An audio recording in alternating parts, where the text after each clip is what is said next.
there's been a lot of rage on social media. I mean, we could all see it popping off as a reaction to more like the game against Real Sociedad, Manchester United versus Real Sociedad away at the Royal and Arena, and then the post-match press conference and all of that, and fans were asking questions about why Diogo Dallo refused to pass the ball to Rasmus Højlund or on all of that. And what I could say is I put it down to decision making. Diogo Dallo has been having a not so good season. Yeah, a few assists, stats could lie, but the eye test also is not something that we can deny. So Diogo Dallo has not been a good um, source of chances for Manchester United fans, for Manchester United players, especially in the attacking third. So, yeah, fans are reacting and it's going crazy. But what can we say? All we can say is it all boils down to decision making. And Ruben Amorim, all he can do is to back his players up, because you cannot bash the confidence of player when you know that he's the only one you have right now, basically in that right back spot, apart from Nuz Majraoui and all the injuries that we have. So there's no need bashing that particular player, but it is what it is. Now, this is a pre-match press conference for the Arsenal game, and we're going to kind of review and react to Ruben Amorim's words, and then kind of just give a kind of like an analysis and all of that, and then move on to the next thing. But yeah, welcome to United Talks Pod. Thank you for liking, sharing, and subscribing. If you haven't already, please do like, share, subscribe so you don't have to miss anything as it relates to Manchester United. So we go over to the press conference reaction. Now we're going to talk about a few things that have been going on, and then we're going to start with the first part of the press conference according to Ruben Amorim.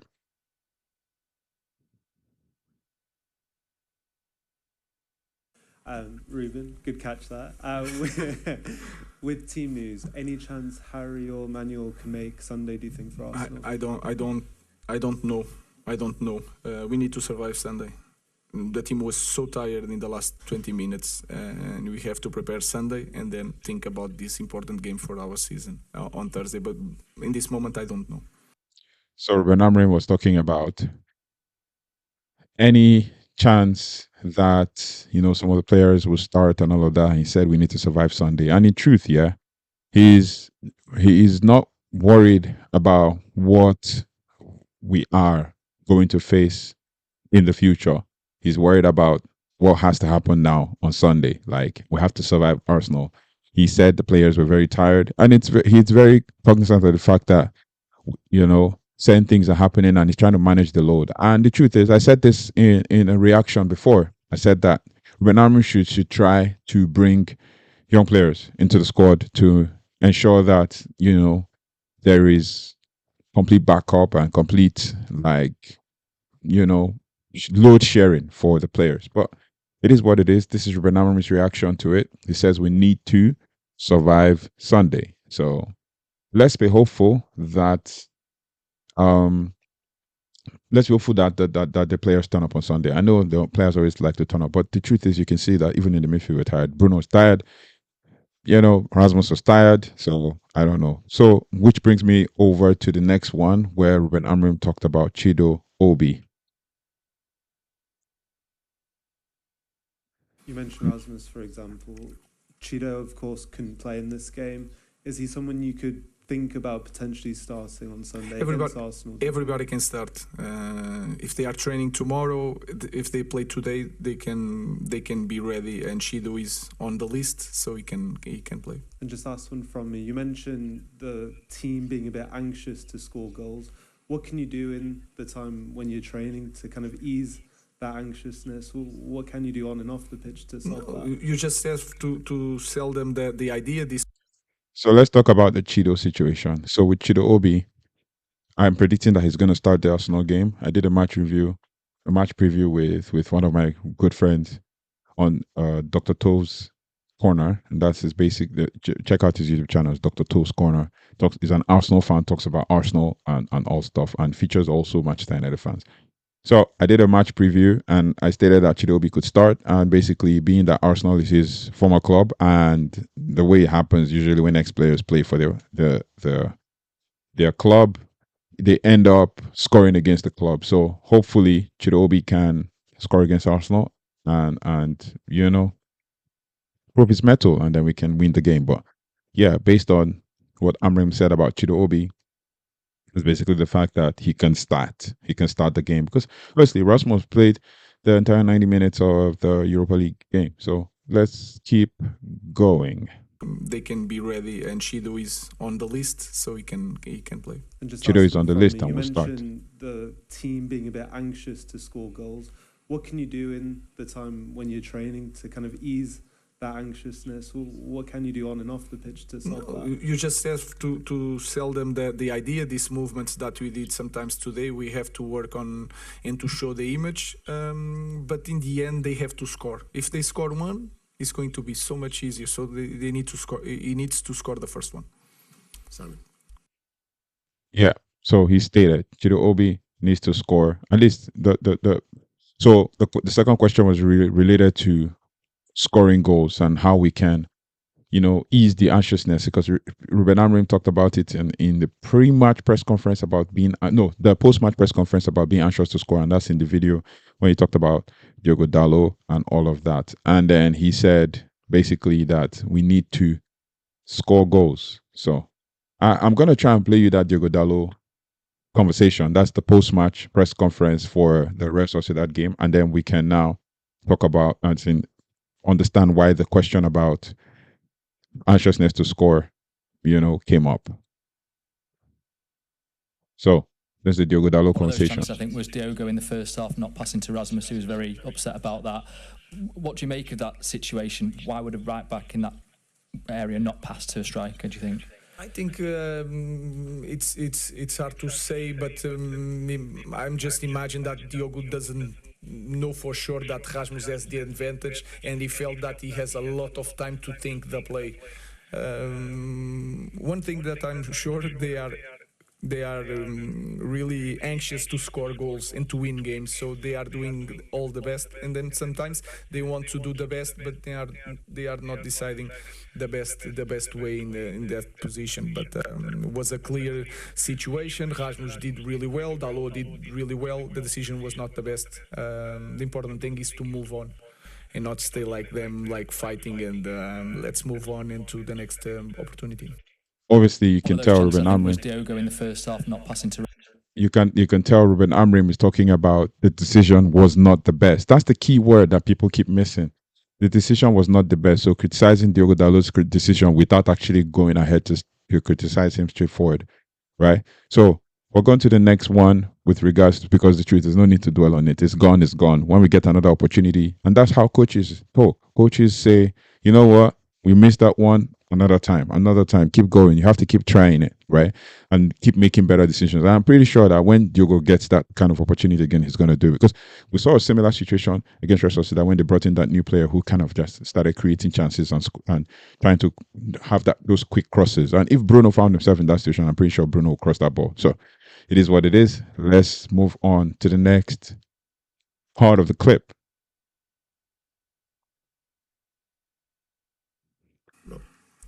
I'm not sure if you're aware, Ruben, there's quite a big protest planned around the game on Sunday. Obviously, and that's about the fan protest. This is Amorim's thoughts on it, and very smart. I could tell you it was a very smart response by Ruben Amorim here about the fans protest. And yeah, I'm so proud to be seeing that the manager understands, or the head coach understands, how the fans feel, and I'm pretty impressed with his response. So let's watch and listen. let's deal with quite a lot of turmoil already at the club. Does the things that are happening outside the club, like a protest before a big game against Arsenal, does it make your job more difficult, do you think?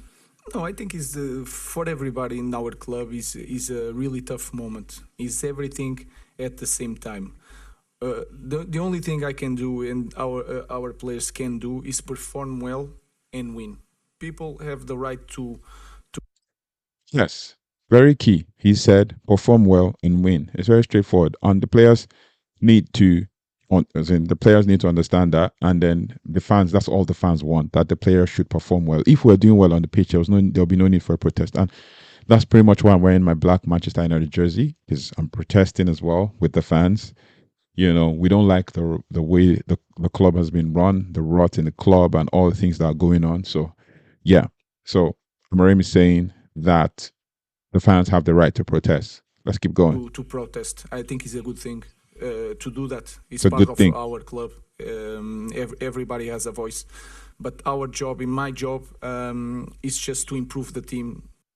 Focus on the job, improve the team, prepare them for the game. Don't. The protest is meant to happen. The protest is going to happen. Fans need to express their opinions and their feelings about certain things. But the focus should be on the team, on trying to win. And I love what Ruben Amorim had to say about this, and the fact that obviously we respect the fans. He respects the fans' views, and he says the club also respects the fans' views. Obviously, the fans are protesting not because or not against maybe some of the challenges, some of the things that Ineos are doing, but some of the things that Ineos are doing are all tied down to the Glazers. So yeah. So this is Amorim's thoughts on the fans' protest. Keep going. Give them something in this moment because they deserve it and they are amazing. So we will Says see the on fans are Sunday, amazing. on Thursday. Yep. And then next one is Amorim's thoughts on the game, sort the of Arsenal fixture game. you could have at this moment in time, Yeah. and is it just about getting out, just getting through it? Yeah, any fixture. So basically, the question was about Ruben Amorim's thoughts on the fixture, saying this fixture seems to be the hardest game the worst game you could ever have as a Manchester United head coach. And Ruben Amorim says, "Yep, but any fixture can be dubbed the worst game to have at this point in time, seeing as we're going through what we're going through and all of that." So these are the thoughts of Ruben Amorim. This is what Ruben Amorim had to say. In Premier League, every game is really important. In our moment, we need to win.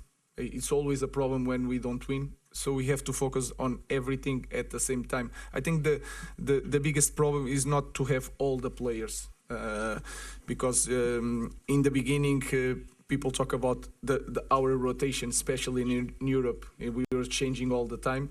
Is because of this, because it's really hard. And Europa League is so much harder, in my opinion, than Champions League. Not the games, but the recovery to play Premier League on the weekend. So we have to deal with that. Yep. Basically, he said Europa League is a tough game because you have to now recover to play on the weekend in the Premier League. So basically, Thursday, Sunday, as opposed to Tuesday, Saturday, Wednesday, Saturday, Wednesday, Sunday. Wednesday, Sunday, you have an extra day. Where Tuesday, Thursday, Sunday, you don't have an extra day. Just Thursday, rest, recover, start practice Friday, practice Saturday ahead of Sunday. So it just keeps coming back and forth. So the most important thing is to focus on the game and then prepare, as well as avoid these kinds of situations next season. So let's keep going. Problem is because you've got such a big game on Thursday. There's that. You don't want to drain all the players. Yeah, one thing at a time. We'll think about Sunday, and then we will see. Yeah, one thing at a time, and we'll think about Sunday, and we will see.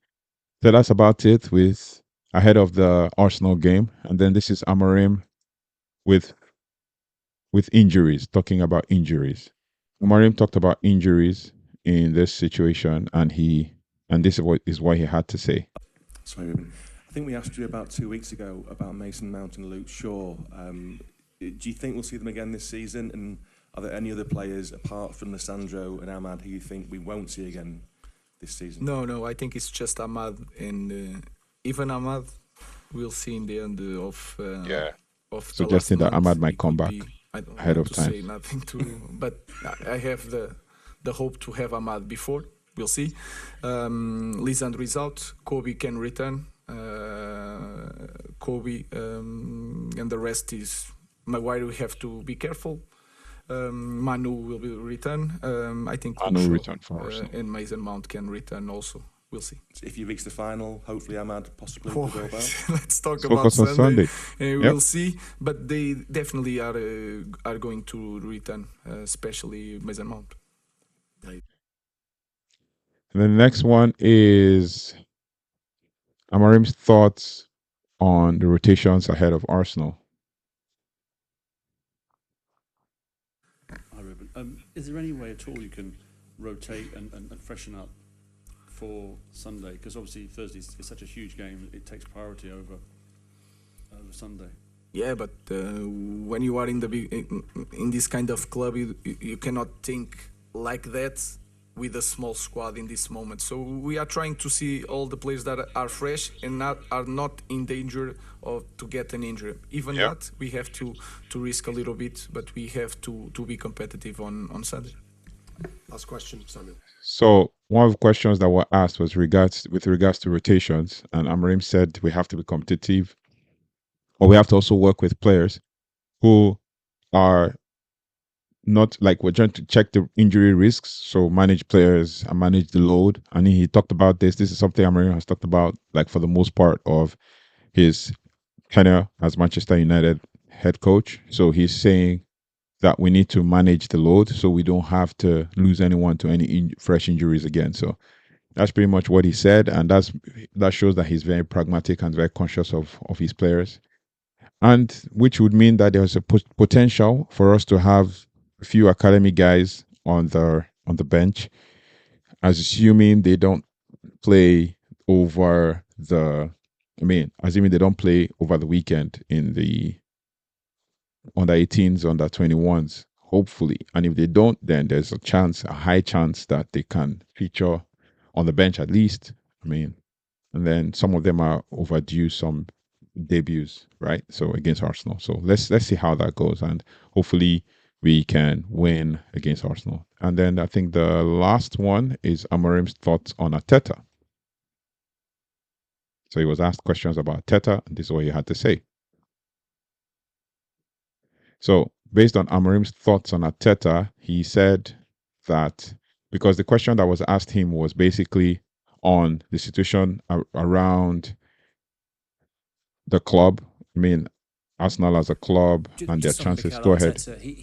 He dealt with some like big players at Arsenal, had to get them out of the club and make some big decisions, and he's made Arsenal a big force again. Do you see some similarities with what you've got with at Manchester United and the way you have to go about the job? I don't feel that. I will not have the time that Arteta had. I feel that it's a different club. Yep, Man United and Arsenal are a different club, and he said he would not have the time that Arteta has or had at the club. So he feels that he might not. But the truth is, it's a different ball game. And I don't know what they're trying to get at, because I don't see the profiles of players that Man United have that were similar to what Arteta had. But yeah, let's keep going. We just need to survive the players on Sunday and me during these games. Exactly. I think it's a different club. I think in that aspect, the way Arteta dealt with that is an inspiration for everybody. Yep. I will not have the time like Arteta had. Exactly. Thank you. So that's pretty much what it is. Ruben Amorim and Arteta, and that's Ruben Amorim overall on the press conference. And this is more like we're trying this out to react to the actual words, so we don't have to try to break it down, analyze, and then we are all hearing the same thing and analyzing the same thing and breaking it down. So let me know your thoughts and feelings about what Ruben Amorim said, and his also thoughts and feelings about the game and all of that, and also on the Diogo Dalot situation. I know fans are raging. They expect him to do well, and that's the reason why most fans are raging. But yeah, let me know your thoughts and feelings in the comment section. And thank you so much for liking, sharing, and subscribing and helping us grow this community together. We will see you on the next one. And the next one is going to be a match preview. Take care, goodbye, and God bless.